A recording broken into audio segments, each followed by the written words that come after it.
Hey everybody, welcome back to the channel. I'm Eden Bond of lightcycleastrology.com, and today we're taking a look at Jeffrey Dahmer's chart. The reason for this is because over the weekend, my partner and I, we were kind of doing some Netflix watching, and we came across this documentary. And being the time of year where we're now in the month of October here, I've been kind of checking out some more spooky or macabre types of entertainment. Now, normally I don't really go for the type of bloodshed, murder, and torture. I don't like to see people hurt. So a lot of times I will close my eyes while the really, the suffering types of things happen to people. And then I'll start to watch in between. But this was a good series about Dahmer on Netflix, just because if you're like me and you like astrology, you're probably genuinely curious about just human nature in general. And of course, as a lot of astrologers do, we decided at some point, hey, let's pull up his chart and take a look. Well, when we did, I was shocked. Now, I don't consider myself to be the world's greatest astrologer by any stretch of the imagination, but I honestly was dumbfounded at the symbolism in his chart. I told Kate, I do not think that if you didn't tell me who this chart belonged to, there is no way that I don't think that right off the bat, I would have said serial killer from this chart.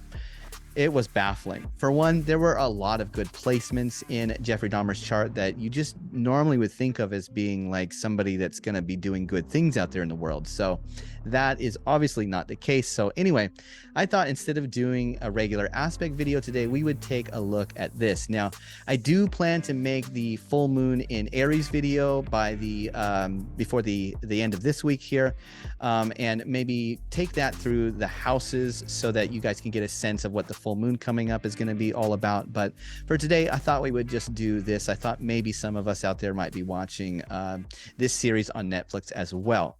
So I'm going to go ahead and pull up Dahmer's chart here.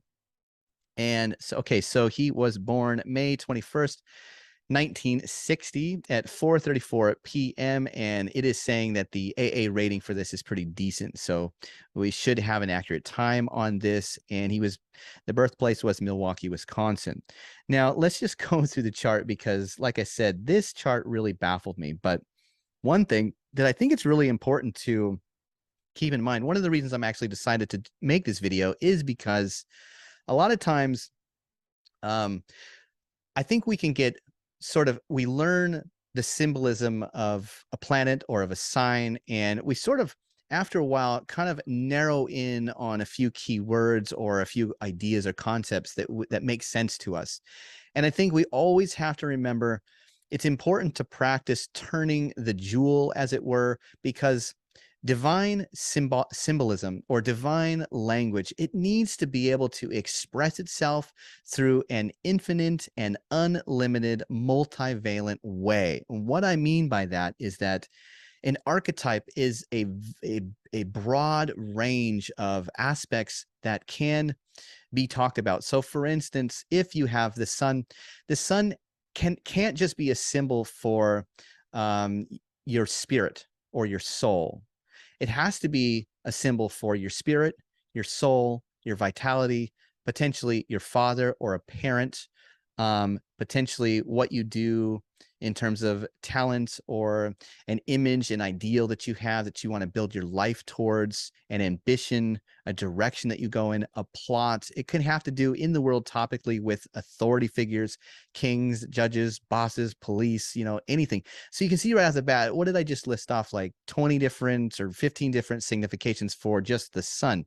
That's because divine symbolism, it is not limited. The gods are not limited in how they can express. And that's the basic idea with this video today, is to give this chart, which is about a person that did not live a normal life. There are not many serial killers out there in the world. So normally we're going to look at a chart like this and think, okay, there's this, that, and the other, and there's a lot of good placements in here. So how in the world do you get serial killer with so many good placements? Well, again, we need to be able to recognize that symbols can be turned, jewels can be angled a different way, and that gives us another look down into the fractal nature of divine language, if that makes sense. So I want to go through and give you some sense of how we can use this as a good teaching device because I think that this is a really amazing teaching device. So right off the bat, Jeffrey Dahmer was a Libra rising. So imagine that, a serial killer as a Libra rising.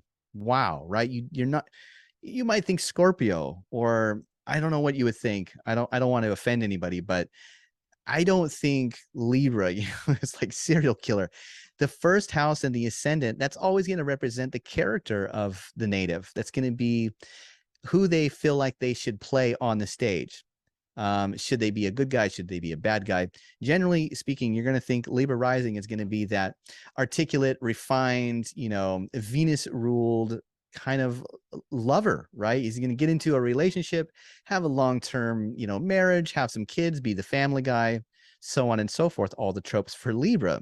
Very strange right off the bat. He was actually a Gemini sun, and the sun was in the 9th house along with Mercury.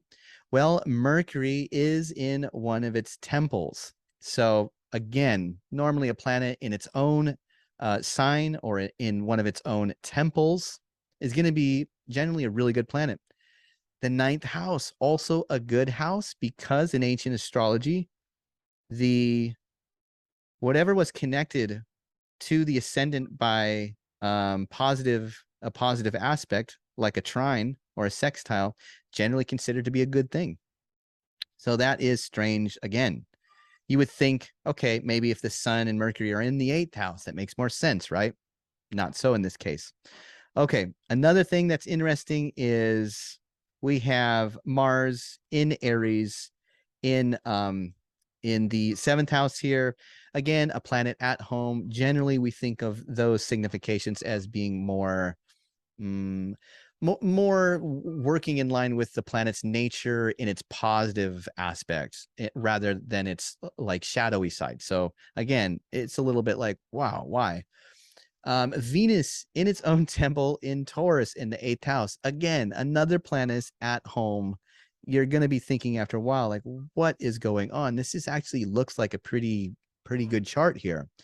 Okay. It took me a few tries actually to read the symbols. I'm not going to lie. It took me a few tries to get this. But here's what I did when I started to understand, I think. Okay, first of all, the sun in Gemini in the 9th house. We generally think of the 9th house as a good place. It's connected to the ascendant by trine, and it's at the top of the sky. It was called, in the ancient world, it was called the joy of the sun, or the place of God. I'm thinking Jeffrey Dahmer thought that he was a god. But what kind of god? Well, a mercurial god.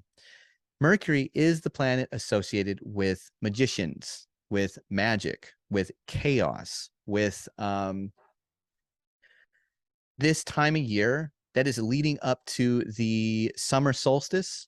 And the summer solstice is the point at which the sun has, reached its most powerful moment. But from that moment on, begins to decrease in power, right? It's the longest day of the year. It's not necessarily the hottest, but it's the longest light day of the year. It is the time where the sun is in its highest declination, and from the summer solstice point forward, it begins to descend back south and towards the earth. So this is a place that has been connected to a lot of satanic rituals, the summer solstice has in antiquity. So I think that's very interesting. In the series, you see that Jeffrey has this religious sense to his life. So he does have a religious 9th house connection. It's just that it wasn't a normal connection to a normal religion. It was an abnormal connection to a dark religion that has something to do with chaos magic, with death. And I think that when you see he had an altar with a pentagram on it, an upside down pentagram for the satanic kind of things, he was putting skulls on it. And he had, at one point, it showed that he had Anton LaVey's Satanic Bible. He was getting baptized at the same moment that another serial killer who was on death row was getting executed by lethal injection, I think it was. And at the same moment, there was an eclipse that happened very near his sun. So I don't want to spoil this series if you haven't seen it, but he had a very interesting connection with a religion but it was a satanic religion. And I think that you could get Satanism because, again, Satanists do worship around this time of the year.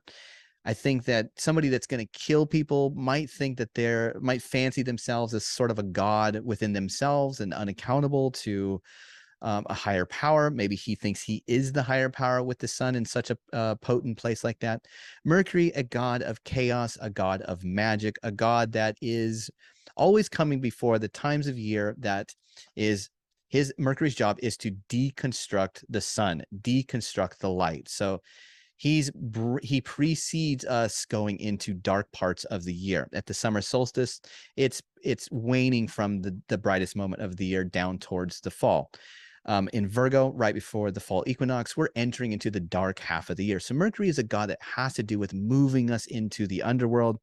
Mercury itself was a god that was seen to be able to travel between the underworld and the upper world, and was called the psychopomp. So you do get a religious connotation. It's just not that it's not an usual one that we would normally think of, because we don't normally think of Satanists when we think of people that are connected to religions. But nonetheless, Jeffrey Dahmer was pretty religious in that sense, I think. Okay, now let's go back to the ascendant. This is really confounding. You have a Mercury ruled, or sorry, you have a Venus ruled ascendant.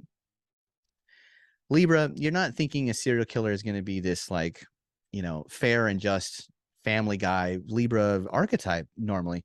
But check this out. Again, when we get to the autumnal equinox, which just happened for us, if you're living on the northern hemisphere, this line right between Virgo and Libra is the time at which darkness overcomes light. So we get the end of summer, the beginning of fall. It's called fall because there is going to be more minutes of darkness for the next 6 months in a full 24-hour period. There's going to be more nighttime than there is daytime. And that represents a movement into the underworld, or into the darkness, or into the time of year that is about decay and death. We see the leaves dying and falling off the trees. So even though you generally think of Libra as Venus ruled and having these Venusian qualities, which they do, of course, there is also an understanding that Libra is remembering the good times in a sense, and innately understands that death is a part of life, and we're going to be going into winter and fall time and winter for the next 6 months, and that there is a dark beauty to that, right? Because you need the decay and death to revitalize the new cycle that begins at springtimes. And Libras innately understand that. That's why they're represented by the scales, because they understand that you have to have an equal amount of life to an equal amount of death. So we're talking about a person identified as a Libra, but maybe more connected to the darker beauty of that sign. Another thing that is fascinating to me is look at Venus here in the 8th house. This to me is where you start to get a more obvious connection with maybe somebody that could be a serial killer, because the 8th house is this place that represents, the way that I sum it up is that old adage where you can't take it with you to the grave. The 8th house is right above the western descending place. So it's the place at which you watch the sunset go down. It's just right above that. And the symbolism that was given to the 8th house as a place that was moving towards that sunset location where it dives down below the world is signified that things are on the way out. That's why there's all this connection to like inheritance or death, or even sex and death, which is more of a modern thing. But in the ancient world, it was a place, even in ancient Egyptian lore, it was connected to death. And that's because it's heading towards the ultimate descendant. So when things dive below the descending degree here, which is technically in the 7th house, it is said that they are entering the underworld. So having your ascendant ruler Venus, even though it's in a really good sign, having that ascendant ruler in the 8th house to me, I think that if you listen to what Dahmer was talking about, Dahmer was talking about he wanted to have total power and control over his victims. And he said, I didn't do it because I hated them or I had rage or I was angry. He didn't do it out of these more hateful tendencies. He did it because he didn't feel like he could love in any other way. Venus. He didn't feel like he could have a relationship with somebody any other way. There's one moment in the series where he actually almost doesn't kill one of his victims, and that's because the victim was deaf. And I was like, wow.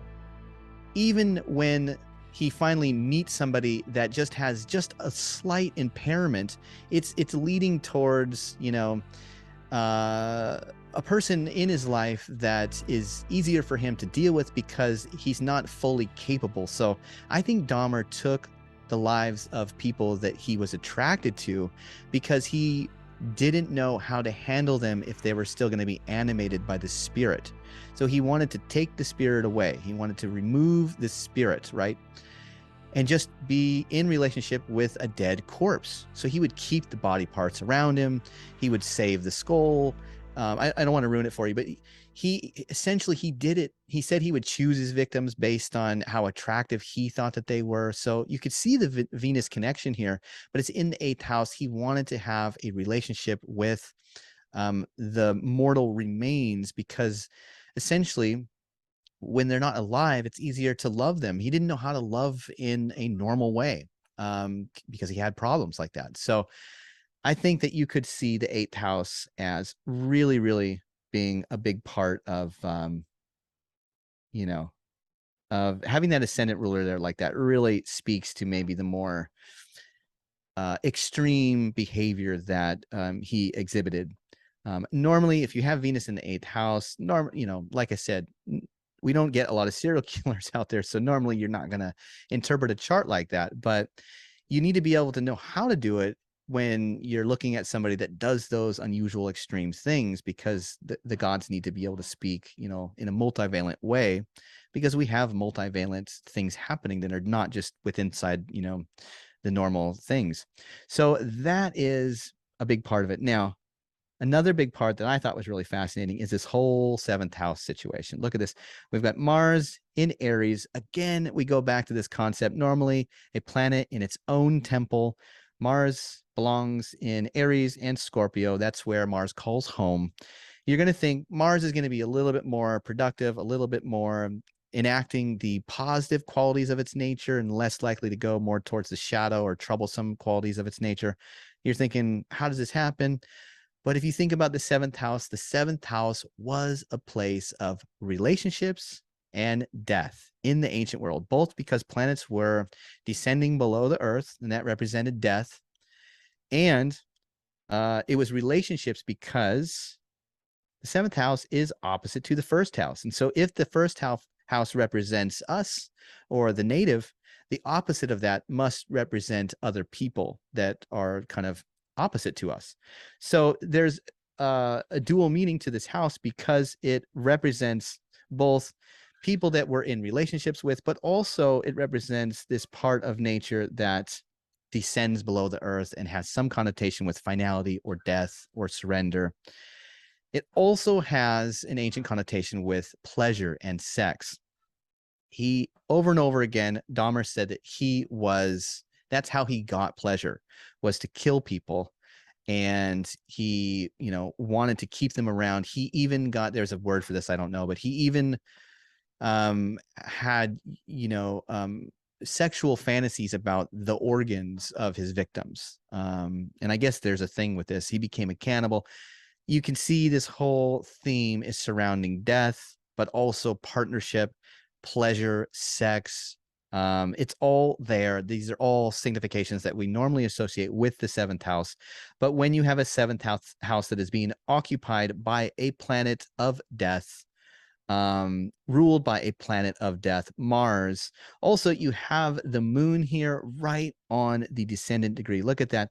The moon and the descending degree is at 19 19 degrees of Aries, and it's even the minutes is not that far off. So this is really interesting. Whenever a moon is conjoining one of the angular degrees, it is going to speak very, very loudly. So what did he do? He killed people's bodies. He wanted to be in relationship with the material form of the body minus the spirit. He would remove the spirit. He would actually strangle them. And he said at one point, he said, I didn't want them to suffer. So I would drug them and then I would strangle them so they didn't suffer. Again, it's kind of a Libra-esque thing to do, right? You want to kill somebody, but you're going to do it in a pleasant way. I'm sorry, I'm laughing. It's not funny, but it's just, you know, what can you do? There's crazy stuff happening. But anyway, seventh house really does speak to a serial killer in this particular sense, I think. Now, the last couple of things here, real quick, we have, this is one thing that really was profound for me. You've got Jupiter retrograde in Capricorn in the fourth house. Okay, let's deconstruct that. Now, Jupiter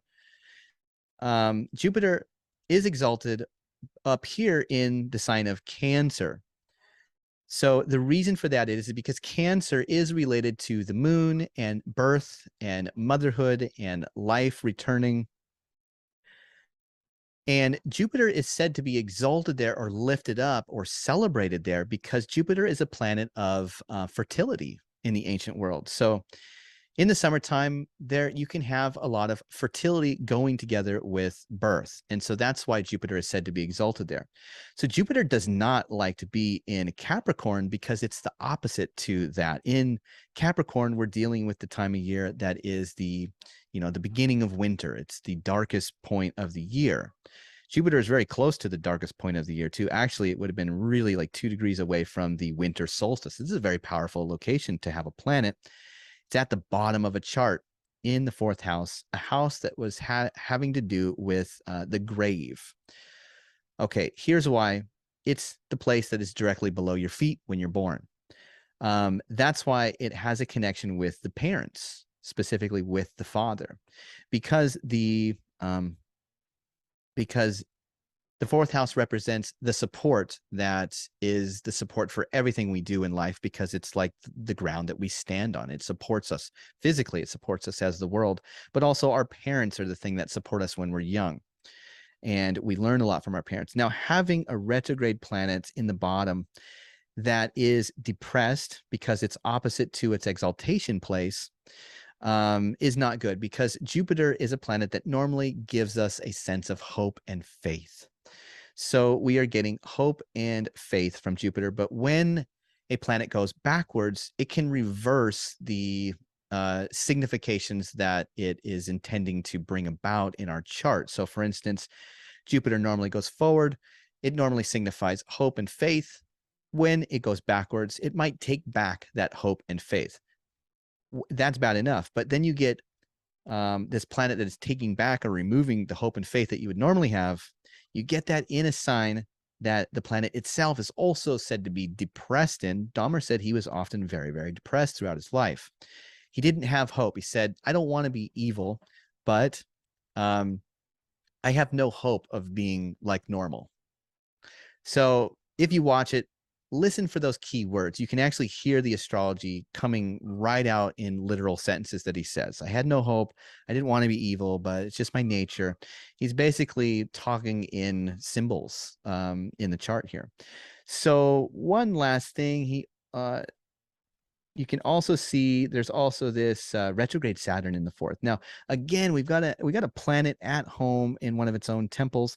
By the way, guys, it is not common to see planets in their own temples. Usually, if you look at a lot of birth charts, usually you're going to get on average 1, maybe 2 planets in one of their own temples.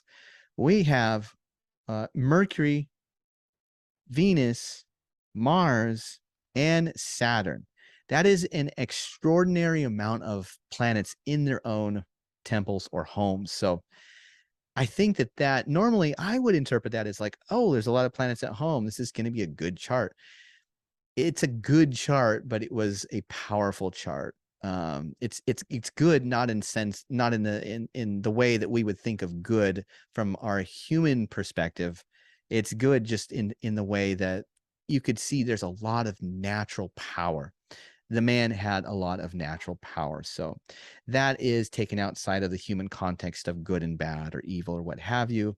On a certain level, my philosophy is that nature, it doesn't subscribe to our human ideas of, good and bad. It subscribes to nature and the balance of nature. That's just my own personal opinion on that. But I think that perspective helped me to see how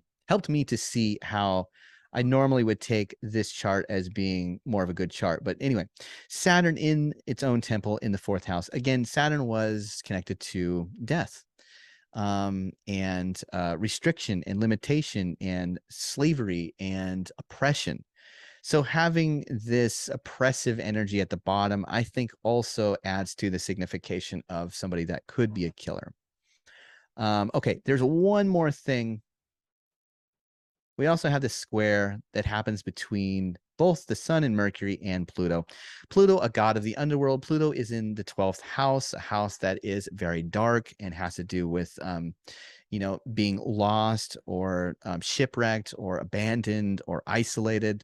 And Dahmer said that he wanted to have total domination. So Mercury is thinking with the Sun, I want to overpower and dominate my victims. I want to remove their life force so that I can have total control.